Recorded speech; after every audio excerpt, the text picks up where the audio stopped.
మరి ఇంత మంచి కాంగ్రెస్ పార్టీని ఎందుకు ప్రజలు గుర్తించట్లేదు ఇంకా కూడా?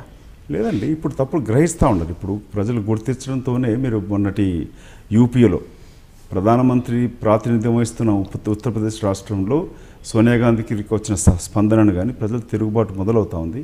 రెండు ఈ అసత్య ప్రసార గత 5 తెలంగాణ యూపీఏ 2లో ఈ ప్రచారంతో కాంగ్రెస్ పైన అసత్య ప్రచారం చేయడంతోనే ఆ విధంగా జరిగినది. ఇక్కడ నీటిపారుదల ప్రాజెక్టుల పైన కానీ కేసీఆర్ గారి యొక్క నీటి ప్రసంగాలు తాతకు దగ్గు నేర్పడం లాంటిది. ఆయన నీటి సలహాలు కానీ ప్రాజెక్టులు కానీ నీటి మీద బుడగలు లాంటిది. అట్లాంటి ప్రచారాలు చేసుకుంటూ ఇవాళ ప్రచార సాధనతో పాపం గడుపుతూ ఉన్నారు. మోదీ గారు మన ఇప్పుడు వాళ్ళు అసలు మోదీ గారికి కానీ బీజేపీ పార్టీ కానీ జనసంఘ్ కానీ భారతదేశ స్వతంత్ర పోరాటంలో భాగం లేదు. కానీ ఇవాళ తిరంగ యాత్ర అంటూ మొదలుపెట్టారు. సంతోషం, అట్లీస్ట్ వాళ్ళు నేర్చుకుంటారు, తిరంగ గురించి నేర్చుకుంటారు. 2011 వరకు కూడా ఆర్ఎస్ఎస్ హెడ్ క్వార్టర్లో భారతదేశ జెండా ఎగరేకపోతుండే. సో వాళ్ళు ఆర్ఎస్ఎస్ వాళ్ళు భారతదేశ జెండాను గుర్తించిన ఎగిరేసి తిరంగ జెండాను గుర్తించినారు. ఇది సంతోషకర విషయం. చాలా కష్టం అండి ప్రతిపక్ష పాత్రలో ఉండడం. బికాజ్ వాళ్ళు ఏం చేసినా నుంచుంటే ముట్టుకాయ కూర్చుంటే ముట్టుకాయ వేస్తూ పోవాలి, లేకపోతే మీకు ఇబ్బంది అవుతుంది. లేదండి, కాంగ్రెస్ పార్టీ ప్రతిపక్షంలో బాధ్యతగా ప్రవర్తిస్తుంది. నయీం ఎన్కౌంటర్ చేస్తే ఆయనకి ఈయన గిఫ్ట్ ఇచ్చారని చెప్పారు. మీరే నా స్టేట్మెంట్ ఇచ్చారు. అవునండి, నేనే చెప్పాను. నయీం ఒక దుర్మార్గుడు, నరహంతకుడు అని అందరికీ విదితం. TRS party polit bureau member మాజీ నక్సలైట్ సాంబశివుని అతన్ని తమ్ముని క్రూరంగా చంపినారు. కానీ ఎలాంటి చర్యలు లేవు. గతంలో మీరు జర్నలిస్ట్ చూసిన ఇక్కడ డైరీ గిట దొరికితే జైన్ హవాలా అంటూ పత్రికల్లో ప్రముఖంగా ప్రచురించడం జరిగినది. ఇట్లాంటి నరహంతకుడిని ఎన్కౌంటర్ చేసినప్పుడు అతను వస్తున్న ఆరోపణలు, నేను ఒక ప్రతిపక్ష నాయకుడు కాదు, ఒక ప్రముఖ ఆంగ్లేయ పత్రికలు ఇంటర్నేషనల్ మన పత్రికలు వచ్చిందంటే టీఆర్ఎస్ పార్టీకి సంబంధించిన అగ్ర మహిళా నాయకురాలు లేక పారిశ్రామికవేత్త క్లోజ్ రియల్ ఎస్టేట్ డెవలపర్ తోటి బెదిరించినందుకే అతనికి చర్య తీసుకోవడం జరిగిందంటూ వార్తలు వచ్చినాయి. రెండో విషయం గమనిస్తుంది, నయీంకి ఇప్పుడు మోదీ గారు నయీం టీఆర్ఎస్ పార్టీకి ఇప్పుడు కొత్త కలయిక మొదలైంది, స్నేహం మొదలైంది. అటు బీజేపీ దూరం అవుతుందా, టీడీపీ దూరం అవుతుందా, మీ పార్టీకి కొద్దిగా ఈర్ష్యగా ఉంది. సోహ్రాబుద్దీన్ కేసులో నయీం ఒక విట్నెస్.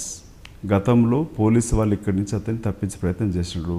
అమిత్ షా కేసులో సిబిఐ అప్పీల్కి వెళ్ళలేదు. కానీ అద్వానీ కేసులో నేను చెప్పలే, అద్వానీ గారు చెప్పారు సిబిఐని ఏ విధంగా మోదీ వాడుకుంటుండని చెప్పి. ఇప్పుడు అమిత్ షాకి మళ్ళీ భవిష్యత్తులో సోహ్రాబుద్దీన్ కేసులో ఎలాంటి చర్యలు లేక శిక్ష పడకుండా ఉండాలంటే విట్నెస్ని హతమార్చడం. ఎందుకైనా మంచిదని గిఫ్ట్ పండుగ సీజన్ లో ఇచ్చారంటారు. అంటే మీరు బహుమతి అన్నారు కాబట్టి ఆ పదం వాడుతున్నాను నేను. లాయల్టీ చూపించుకోవాలి కదా. ఇప్పుడు కేసీఆర్ గారు మోదీతో సంబంధం పెంచుకోవడానికి లాయల్టీ అది నిరూపించుకోవాలి. గతంలో రాజులకి చోటా రాజులంతా కానుకలు సమర్పించుకునేవాళ్ళు. అందుకే ఇప్పుడు టీఆర్ఎస్ పార్టీ నాయకుడు కేసీఆర్ గారు ఎన్డీఏలో చేరాలంటే అతని యొక్క విఘ్నతని విధేయత నిరూపించుకోవడానికి వరకే ఈ నయీం ఒక ఎన్కౌంటర్ జరిగింది. అంటే వీళ్ళకే వాళ్ళ అవసరం ఉందా, వాళ్ళకి వీళ్ళ అవసరం ఉందా? ఇద్దరికి. You scratch my back, I scratch your back. But you very well know that ఇక్కడ రాష్ట్ర స్థాయిలో అయితే వాళ్ళు they are not on talking. అంటే అంత దే ఆర్ యాక్చువల్లీ వైరుధ్యం ఉంది.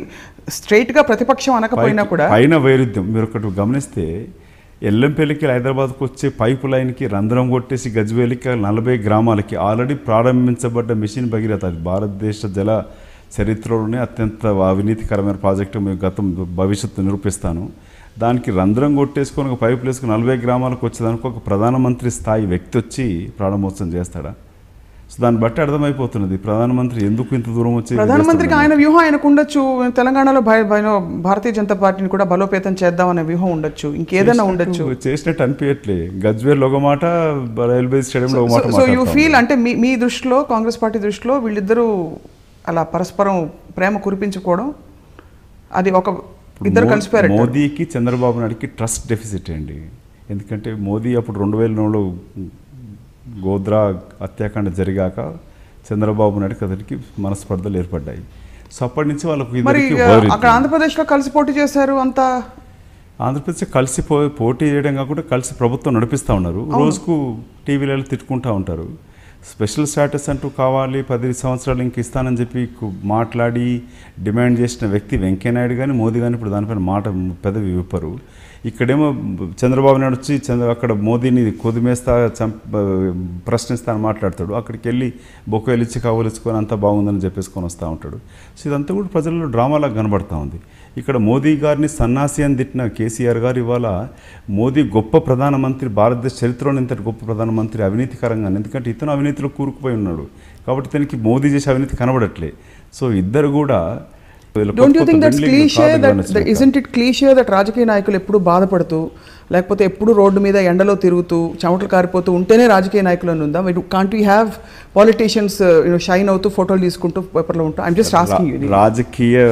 రాజకీయాలు ప్రజాసేవకు ఉండాలి. రాజకీయాలు వ్యాపారం పెంపొందించడానికి కొరకు ఉద్యమ క్రమంలో కంపెనీలు ఏర్పాటు చేసుకొని అక్కడ ఉద్యమకారులు చనిపోతూ ఉంటే వ్యాపారాలు చేసుకున్న నాయకులు ఇవాళ మంత్రులు, ఎంపీలు, ఎమ్మెల్యేలు అయినారు.